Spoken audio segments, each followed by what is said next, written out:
Bueno, ¿cómo les va? Estamos con el tercer video de IVA, impuesto al valor agregado, ¿sí? Y en los videos anteriores lo que habíamos estado haciendo era ver exenciones, bueno, el concepto, la naturaleza del IVA, ¿correcto? Y básicamente lo que nos dedicamos mucho es a explicar el hecho imponible. Recuerden que todo impuesto tiene cuatro elementos fundamentales que lo componen, que era el sujeto activo, el sujeto pasivo, el hecho imponible y la base imponible, ¿correcto? El sujeto activo es el Estado nacional, porque es un impuesto nacional, no requiere de mucha eh, explicación. El hecho imponible lo estuvimos viendo, ¿correcto? ¿Qué grava el IVA? Lo vimos en el video anterior o en el anterior, no me acuerdo, hicimos dos. Nos queda por ver el sujeto pasivo, ¿sí? Y la base imponible, sobre qué se calcula el impuesto. Entonces, ahora vamos a ver cuáles son los sujetos pasivos. Es decir, como aquí lo dice, fíjense, este apunte lo tienen ustedes, ¿ok? El sujeto pasivo normalmente nosotros decimos que es el que paga el impuesto, que es el contribuyente, ¿correcto? Sujeto pasivo igual a contribuyente. Se me borró el... A ver.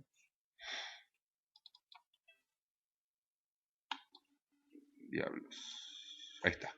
El sujeto pasivo, esto, el pizarrón, no el pizarrón, el marcador se me había borrado. El sujeto pasivo, normalmente, nosotros lo definimos como el que paga el impuesto, o sea, el contribuyente, ¿correcto? En el IVA hay una situación, se da una situación especial. Acá me lo dice. El sujeto pasivo es la persona que está obligada a ingresar el impuesto, ¿correcto? Después de haber cargado el mismo al adquirente de los bienes o servicios, que es en definitiva quien lo soporta. A ver, ¿qué quiere decir esto? El adquirente viene a ser el consumidor final, ¿correcto? Es decir, todos nosotros cuando hacemos una compra. Y el sujeto pasivo, o quien acá me menciona, es la persona que está obligada a ingresar el impuesto, es decir, a pagarlo, literalmente, es vamos a ponerlo para, digamos, resumir, el comercio. Entonces, cuando ustedes van a comprar un bien alcanzado por el IVA, o sea, todos prácticamente, a un comercio, ustedes en el precio ya lo tienen incluido. Eso ya se los expliqué. Por lo tanto, lo están pagando. Entonces, ¿quién es el que efectivamente soporta, como dice acá, el impuesto? El que soporta la carga de erogar dinero para pagar el impuesto. El consumidor final, que es el que paga el precio del producto. Ahora, ¿el comercio qué hace? Se queda con la parte que le corresponde en concepto del precio del bien. Eso vamos a ver que se llama neto gravado, ¿sí? Y toma el IVA de ese producto y ¿qué hace? Lo ingresa, ¿sí? Esto es un signo pesos, a las arcas del Estado, a la FIP. Entonces, fíjense que acá tenemos una situación especial. Es decir, es como si fuera un agente de percepción, pero no se confunda. ¿Correcto? Es decir, el que efectivamente soporta el impuesto es el consumidor final. Pero el que lo ingresa al fisco, el que lo ingresa a la FIP, el que lo ingresa al Estado y sobre el cual el Estado va a actuar si eso no ocurre, es decir, el que va a ser sometido a sanciones si eso no ocurre, es el comercio. ¿Está claro? Entonces podríamos tener un contribuyente directo y un contribuyente indirecto. Por lo pronto no nos compliquemos. El contribuyente en realidad es el comercio, porque es a quien el Estado va a perseguir en caso de que el impuesto no sea ingresado, porque si no se lo estaría quedando, ¿correcto? Eso es lo que me dice acá. Y ahora empecemos a definir o a enumerar quiénes son los sujetos pasivos. ¿Qué tiene que ver con el hecho imponible? Es decir, fíjense, si ustedes dicen que todo lo que sea venta de cosas muebles ubicadas en el país está grabada, por lo tanto, obviamente, las personas que sean vendedores de esas cosas muebles van a ser el sujeto pasivo, que tenemos acá el primer caso. Dice, las personas que tienen, esta es la palabra central, habitualidad en la venta de cosas muebles. Habitualidad. Y esto lo tenemos, ¿qué es algo habitual? Algo común, algo que se hace periódicamente, ¿sí? Entonces, ¿por qué la ley me aclara que tiene que haber habitualidad en la venta de cosas muebles? Y bueno, porque tiene que estar relacionado, yo voy a seguir rayando acá, total, lo que nos interesa es lo que estamos leyendo y después lo borro, ¿sí? Porque la habitualidad me lo da, ¿qué cosa? La actividad grabada que yo declaré ante la FIP. Es decir, si yo soy ferretero, declaré ferretería. Si yo soy tengo una roticería, declaré venta de comidas. Si yo tengo un hotel, habré declarado hotelería y gastronomía. Si yo soy abogado, habré declarado honorarios por el ejercicio de la abogacía. Esa es la actividad grabada, es decir, la actividad económica por la cual yo genero recursos y por lo tanto tengo que pagar el impuesto. ¿Correcto? Entonces, la habitualidad me lo da por toda venta de cosas muebles que yo haga relacionado con esta actividad. Ejemplo, si yo tengo una ferretería, ¿correcto? ¿Qué va a estar grabado? La venta de todas las cosas muebles relacionados con la ferretería. ¿Qué va a ser?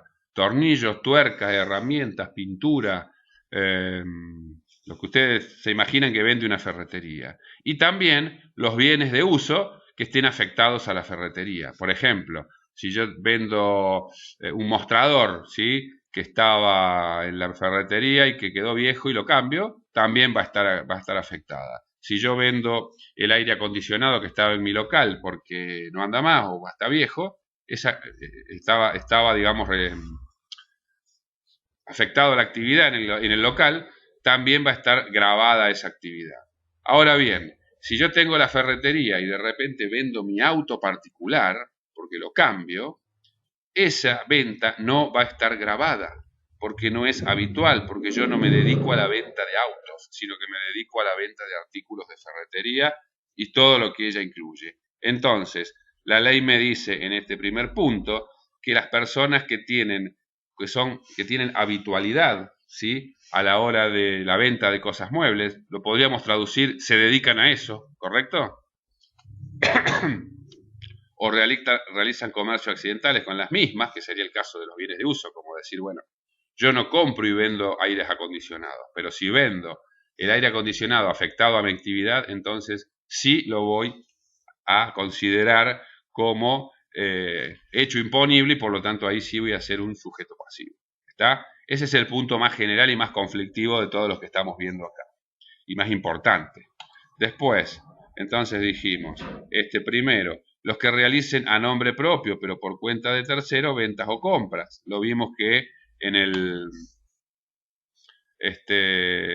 hecho imponible eso también ya existía.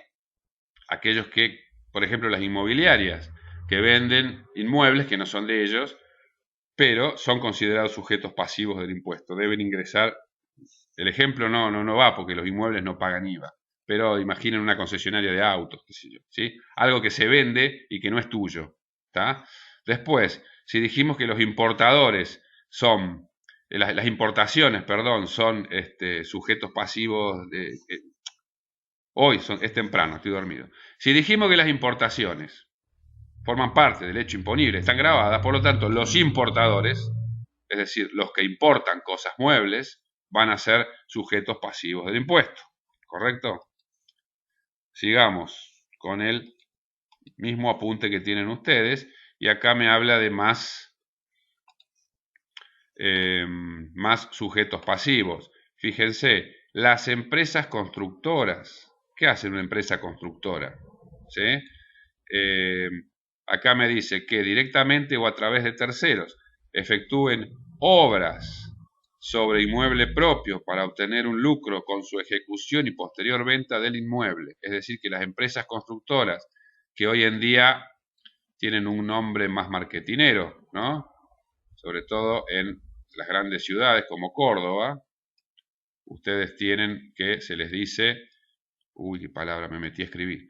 Desarrollistas. Los desarrollistas no son otra cosa que empresas constructoras e inmobiliarias a la vez. Es decir, como dice el apartado aquí, tenemos sobre un inmueble propio, es decir, un gran terreno, construyen obras que no son para vivir ellos, sino que son para su posterior ejecución, o sea, su posterior venta.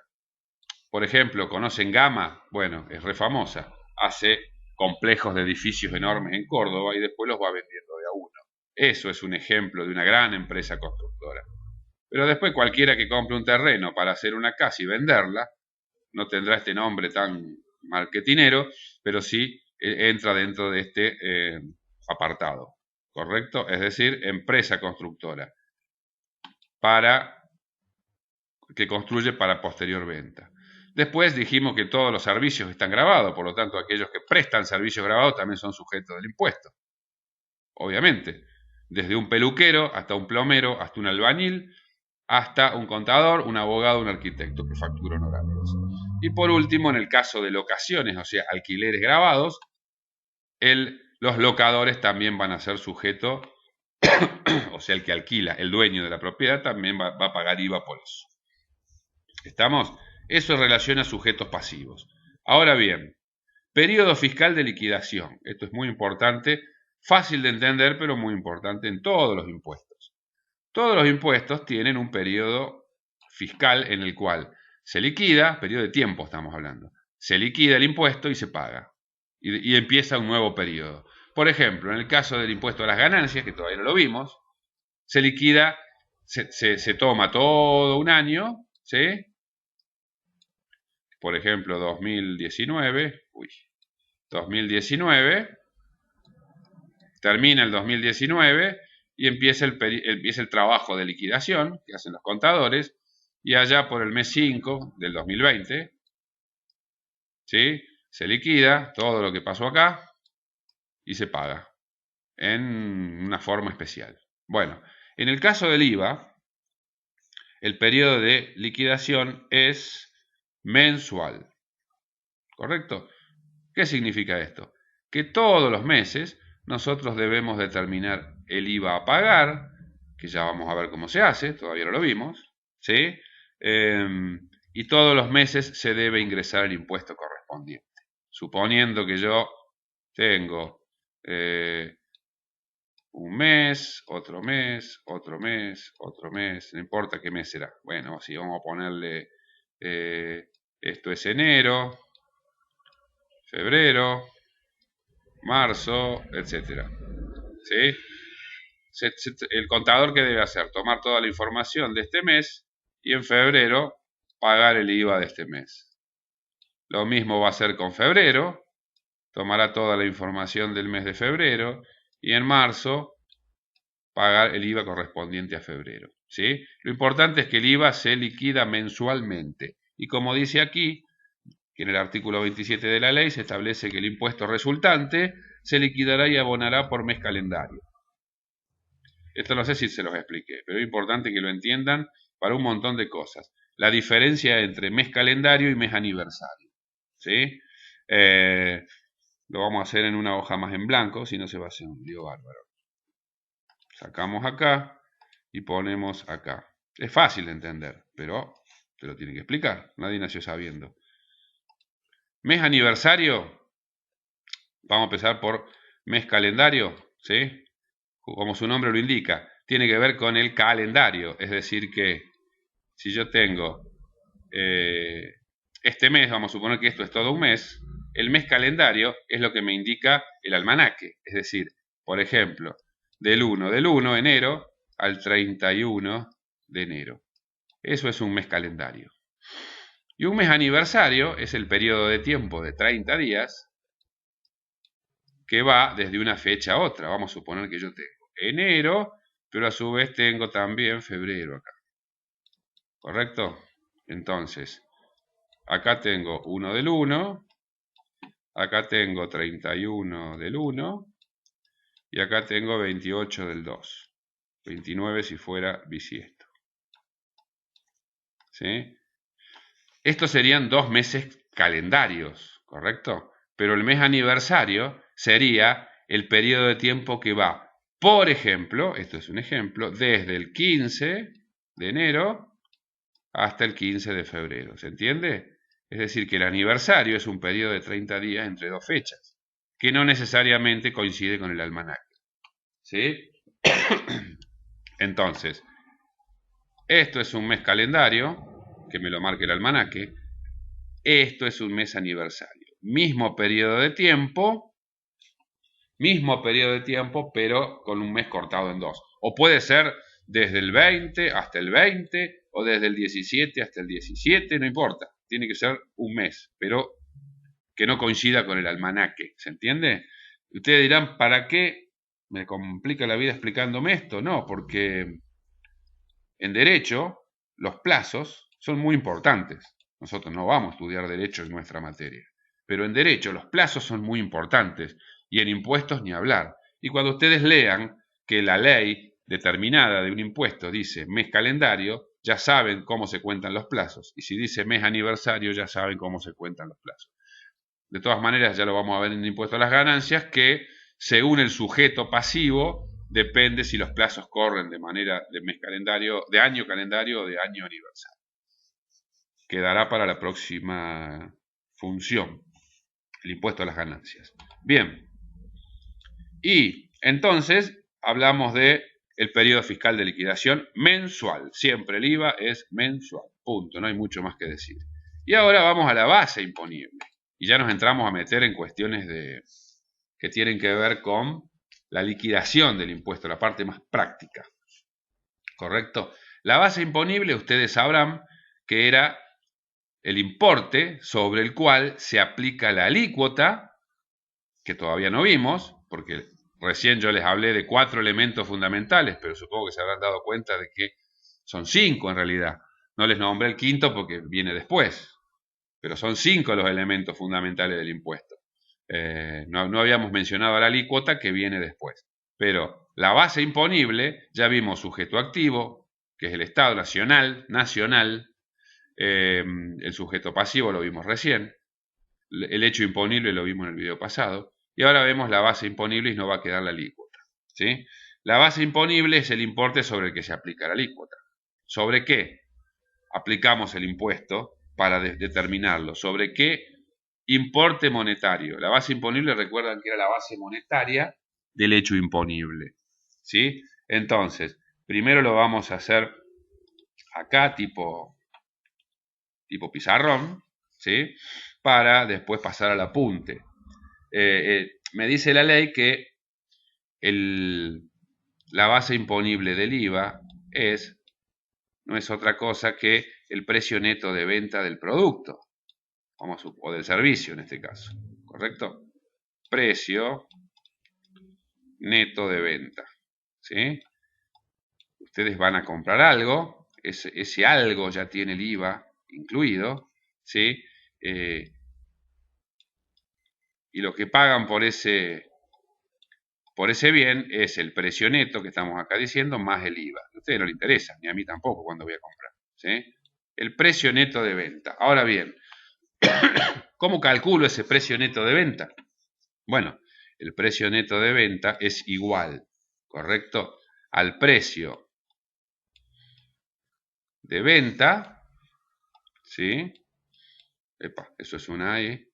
Precio de venta del producto. ¿Y por qué neto? Ya vamos a ver.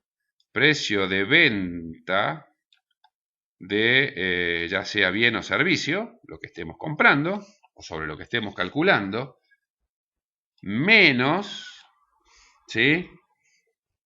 Me dice la ley, descuentos o similares, ¿sí? Significa que si yo algo vale 10 y me hacen un descuento de 2, bueno, el impuesto, la base imponible va a ser 8, ¿correcto? Entonces, esta es una E. El precio neto de venta, que no es otra cosa que la base imponible de IVA, ¿sí? es igual al precio de venta del bien menos descuentos, que los descuentos en una venta documentada. ¿Cómo se documenta, valga la redundancia? Esto lo tienen que saber, a través de una nota de crédito, ¿correcto? Que puede ser por descuentos, por pago anticipado, por alguna promoción o lo que a ustedes se les ocurra, ¿sí? Nota de crédito es el precio neto de venta. Y después la ley me dice que en caso de existir, agregar, o sea, más, ¿sí? Lo contrario a una nota de débito, ¿qué es? Lo contrario a una nota de crédito, ¿qué es? Una nota de débito. Es decir, otros servicios prestados con la operación. ¿Qué puede ser? Vamos a suponer que a mí aparte me cobran, qué sé yo, el flete, por ejemplo. Es un ejemplo. Es decir, el costo de traslado. Que me cobren por alguna penalización, intereses, ¿sí? ¿Está? Intereses. ¿O qué otro gasto puede haber? Bueno, qué sé yo. Garantía. ¿Vieron que cuando compran, mientras escribo, les cuento, cuando compran en alguna página, no Mercado Libre, o a veces también, en alguna página oficial como Ribeiro, Garbarino, qué sé yo, les dice, bueno, el producto vale 1000.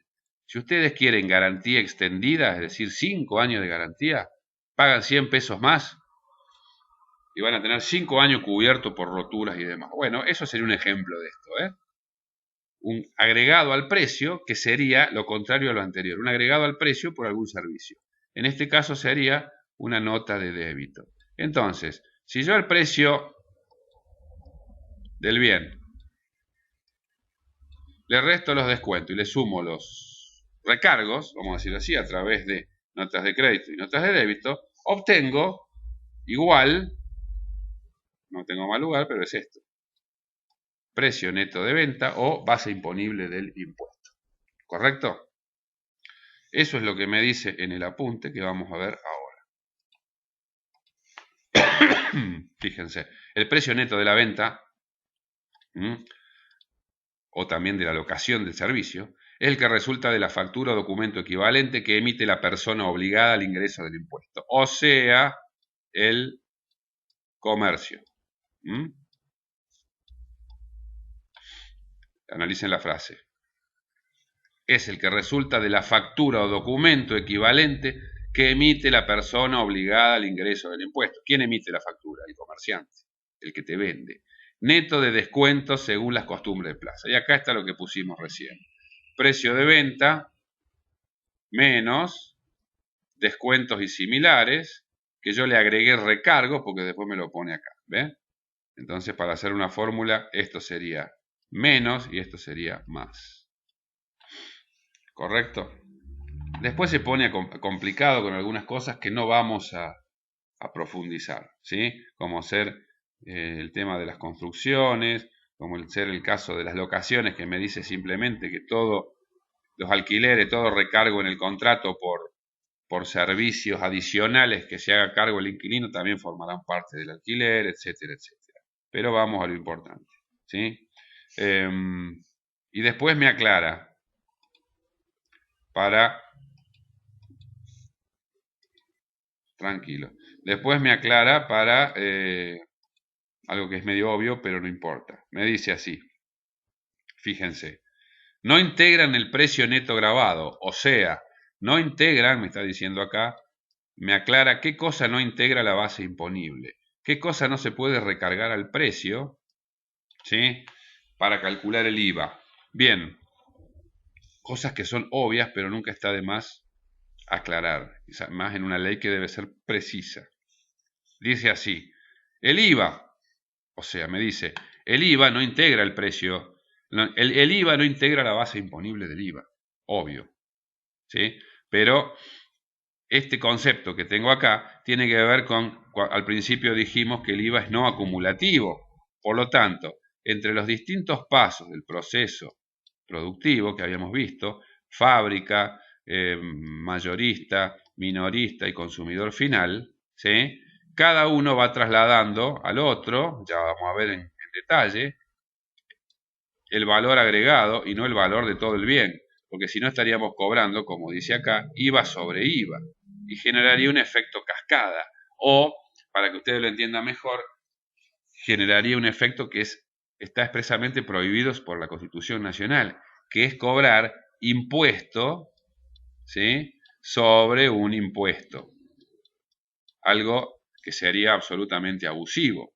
Es decir, si un bien tiene 10 pesos de valor más 2 de impuestos, en concepto de cualquier cosa, yo voy a cobrar todos los demás impuestos sobre este valor, 10, porque si lo cobro sobre 12, estoy cobrando impuestos sobre impuestos, como sería el segundo caso que tenemos acá. No integran el precio grabado, aparte del IVA, es decir, no podemos cobrar IVA sobre IVA, aparte del IVA tampoco lo integran otros impuestos que tengan como hecho imponible la misma operación grabada. ¿Está? ¿Qué son los impuestos internos? Los impuestos internos son impuestos especiales que el Estado cobra sobre bienes especiales o bienes determinados. Ejemplo, que tengan de productos que tengan mucho impuesto interno, es decir, mucho impuesto metido en el precio y que vos lo pagás sin darte cuenta. La nafta, o sea, los combustibles en general es un ejemplo. Los cigarrillos son 80% impuestos internos.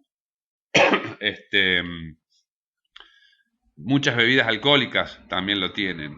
Y así podemos estar, hay una lista de 200 productos, ¿sí? Pero lo más que la gente por ahí sabe que es así es nafta y cigarrillos. Los cigarrillos, un atado de cigarrillos, si no tuviera impuesto, costaría 20 pesos, ¿sí? Pero todo es impuesto.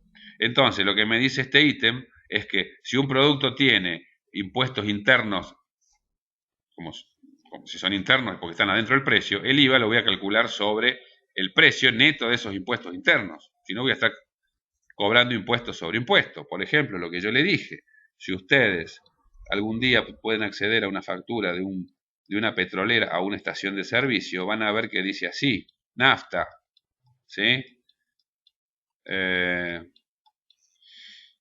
Precio de la nafta 10 pesos, qué sé yo. Impuestos internos 8 pesos.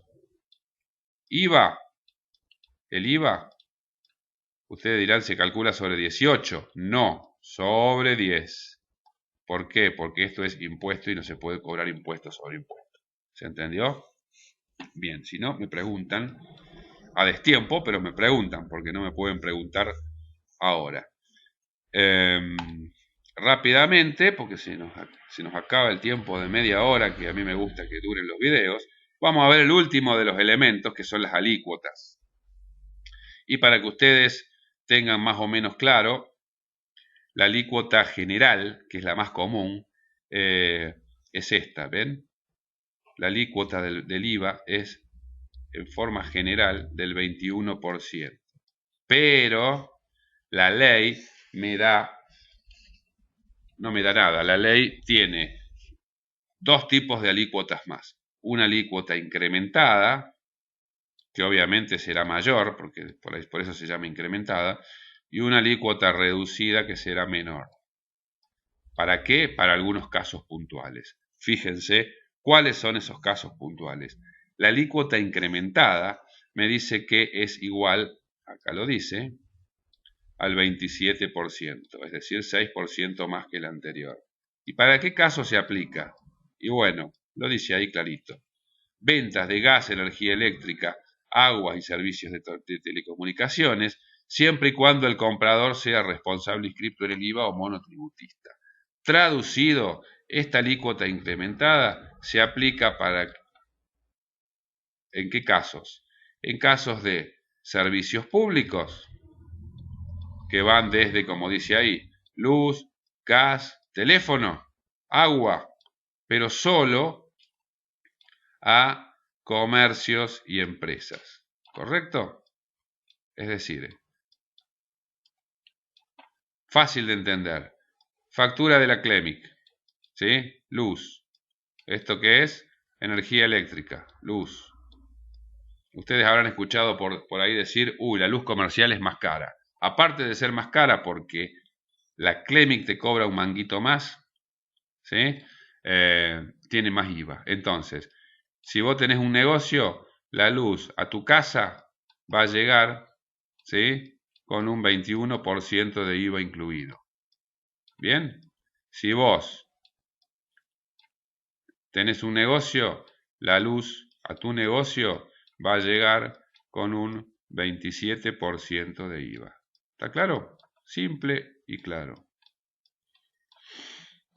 ¿Está bien? Es decir, la luz familiar o residencial, así se llama, lleva el 21%. La luz comercial lleva el 27%. Y así con teléfonos, si tienen celulares registrados a nombre de una empresa, ese abono va a llegar con el 27%. ¿Estamos? Y después tenemos alícuota reducida, que es exactamente, obviamente, lo contrario. Como no puedo bajar, voy a tener que cerrar y borrar. Ahí está. Y ahora bajo acá. Ahí está. Donde la alícuota reducida, ¿qué me dice? Que es exactamente igual al 50% de la alícuota general. Por lo tanto, si la alícuota general es del 21, la alícuota reducida, ¿de cuánto va a ser? La mitad de 21, 10,5%. Y se aplica a algunos productos a los que se quiere favorecer su consumo o facilitarle el acceso, ¿sí?, a sectores más marginados de la sociedad, que termina siendo injusto porque es para todos iguales. Como dijimos, el IVA es un impuesto injusto. Fíjense que las reducciones operan para el que tiene y para el que no tiene. ¿En qué caso se reduce el importe del IVA?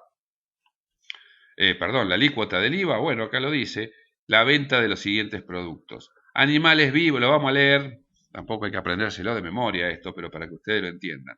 Los animales vivos que se comercian en los mercados mayoristas de la especie aviar, bovinos, porcinos, camélidos y caprinos. O sea, lo que nos interesa a nosotros, como siempre hacemos chistes en clase con esto, no podemos hacerlo. Estamos hablando de vacas, chanchos, cabras, pollos y algún camélido que acá no tenemos, ¿sí? Camélidos son camellos. En realidad es una variante de... No nos vamos a meter en biología, basta. Seguimos con lo mismo. Ahí está. Eso. Las llamas, por ejemplo, es un camélido, que se come en el norte, acá no. Carnes comestibles de los animales mencionados en el punto anterior. Fíjense que la carne, el asadito que ustedes compran, o cuando comprábamos, cuando era barato, la carnicería también tiene un IVA inferior, un IVA del 10,5, ¿sí? Frutas, legumbres, hortalizas frescas. ¿Está? Miel de abejas, harina de trigo, pan, galletas, facturas de panadería y galletitas y bizcochos elaborados exclusivamente con harina de trigo y sin envasar. Bueno, el pan más básico y los criollitos más básicos de la panadería también llevan el 10,5 de IVA. Fíjense, estos son los ejemplos, ¿sí? Animales vivos, animales listos o faenados, listos para la carne ya lista para consumir, frutas, legumbres, miel, harina de trigo y todo lo que se elabore de pan con harina de trigo. ¿Con esto qué se busca? Bueno, lograr la reducción del precio por menor alícuota de IVA de alimentos de la canasta básica, ¿sí? Y después algunas obras, locaciones y prestaciones, es decir, servicios relacionados con, fíjense, las obras, no algunas, labores culturales, todo lo que tenga que ver con teatro, cine, etcétera, todo lo que tenga que ver con el campo, siembra y plantación, con el campo también y con el campo también, fíjense, siembra y plantación, aplicación de agroquímicos y cosecha.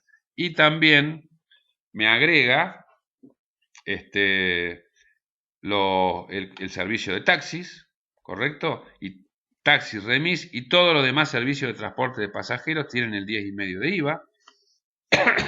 Y por último, asistencia sanitaria, médica y paramédica, ¿correcto? Esto, de hecho, en algunos casos cambia mucho. Ahora estaban debatiendo un cambio. Los impuestos en Argentina son absolutamente un despelote, vamos a decirlo así.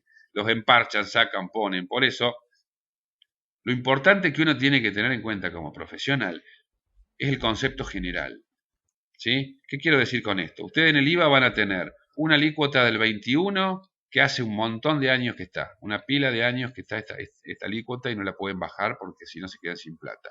Una alícuota incrementada del 27 para servicios públicos comerciales. Y una alícuota reducida, que es la mitad de la anterior, o sea que si esta baja, va a bajar la otra, pero hoy es así que es el 10,5%, para algún tipo de actividades, algún tipo de bienes y servicios que,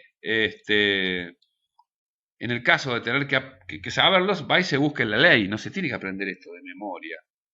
Se entiende el concepto, pero no la memoria, porque esto puede cambiar todos los años, ¿sí? Sí, el concepto, que es alícuota reducida para ciertos bienes y servicios, vamos a decir, sensibles a la sociedad, ¿correcto? ¿Qué quiero decir de vuelta? No se tiene que aprender de memoria ítem por ítem, ¿sí? Sí tener una idea vaga de que los alimentos de la canasta básica llevan la alícuota reducida, que la cuestión cultural y del campo, que los transportes, etc. ¿Está? Bueno, terminamos porque se nos fuimos a 36 y se hace muy largo. Como verán, en el próximo video ya vamos a arrancar con cuestiones que tienen que ver con la liquidación del impuesto, con la práctica, con determinar los números, ¿sí? Y ahí entraremos en el próximo video. Nos vemos. Chau.